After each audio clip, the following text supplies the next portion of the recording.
hamdan katsiran thayyiban mubarakan fihi. Puji syukur kehadirat Allah Subhanahu wa taala, Dialah yang menciptakan serta menyempurnakan ciptaannya. Allahumma sholli wa sallim wa barik wa an'im wa zid ala nabiyyina Muhammadin sallallahu alaihi wasallam. Ibu-ibu yang dirahmati Allah Subhanahu wa taala, pada hari ini kita akan membahas tema spesial, yakni bagaimana cara membayar hutang puasa Ramadan.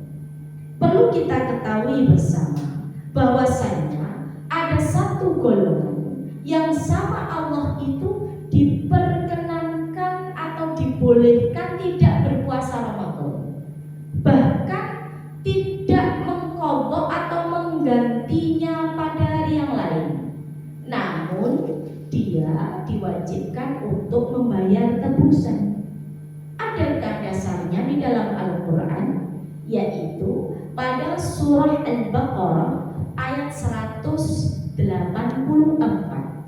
A'udzu billahi minasy syaithanir rajim.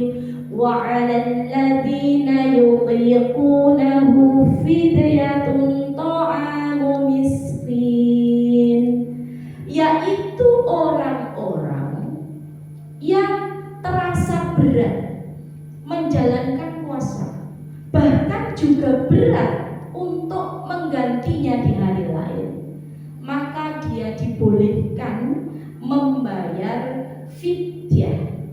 Istilah Al-Qur'annya itu tebusan tersebut dinamakan fidyah, yaitu berupa makanan yang diberikan kepada fakir miskin. Nah, sekarang berapa takaran fidyah itu? Nah, menurut para ulama, kesepakatan takaran fidyah itu adalah takaran makan normal. Jadi misalnya hari normal, jenengan itu makan 3 kali sehari, pagi, siang, sore. Kemudian biasanya jenengan habisnya sehari 60.000. Maka untuk fidyah yang diberikan kepada satu orang miskin itu senilai 60.000 per hari. Kalau jenengan misalnya habisnya 100.000 per hari, maka pemberian fidyahnya juga senilai 100.000 per hari pada satu orang miskin. Kemudian apabila ada kejadian begini, misalnya jenengan biasanya kalau normal, kondisi normal itu memang habisnya sehari makan itu kisaran 100.000. Namun sekarang jenengan divonis sakit sama dokter, dilarang makan beberapa hal yang tidak boleh dimakan, yang akhirnya habisnya makan jenengan sehari cuma 30.000. Bagaimana ini bayar fidyahnya? Yang 100 apa yang 30.000? Maka ini tetap kita pakai yang takaran normal. Kan jenengan habisnya menjadi minimalis itu tadi karena sakit ya, divonis sama dokter nggak boleh makan makanan tertentu, yang akhirnya menjadi hemat. Makanannya cuma tahu, cuma ubi rebus dan seterusnya, menjadi hemat. Nah, maka tetap yang takaran normalnya itu tadi ya, yang diberikan kepada si miskin. Nah, kemudian ada pertanyaan begini ibu-ibu, bolehkah kita membayar fidyah itu pakai uang? Nah, maka kesepakatan para ulama yang afdol itu adalah berupa makanan. Fidyatun ta'amu miskin. Ta'am itu artinya makanan. Nah, versi makanannya boleh 2 macam. Jadi boleh pilih salah satu ya. Boleh memberikan yang matang, ini akan lebih afdol. Boleh juga memberikan dalam bentuk sembako atau apa itu dalam bentuk mentah. Nah, itu boleh. Terus ada lagi yang bertanya begini ibu-ibu, bolehkah membayar fidyah itu dirapel 1 bulan penuh? Jawabannya boleh. Tetapi oleh para ulama dianjurkan untuk per hari. Jadi misalnya satu hari ini kita punya utang puasa ya, kemudian bayar fidyah. Ya ini hari ini kita bayar fidyah. Kalau besok nggak puasa lagi, maka besok bayar fidyah lagi.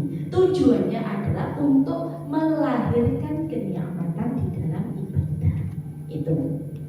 Ibu-ibu semua yang dirahmati Allah, ada lagi pertanyaan seperti ini. Apakah ini ya orang yang hamil itu boleh hamil ya, boleh untuk membatalkan puasa karena memang tidak kuat untuk berpuasa meskipun masih muda. Terus kemudian dia boleh nggak bayar fidyah? Maka kalau menurut surat Al-Baqarah ayat 184 tadi, orang hamil itu dikategorikan sakit ya Bu ya.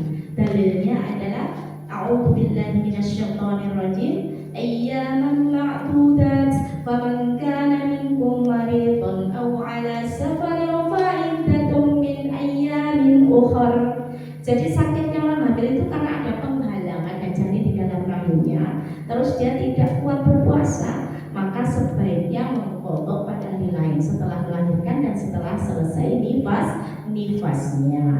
Kemudian kategori misalnya ada lagi pertanyaan, saya itu punya saudara itu nggak kuat puasa dan juga dia miskin, bolehkah saya bayarkan misalnya begitu? Nah itu boleh.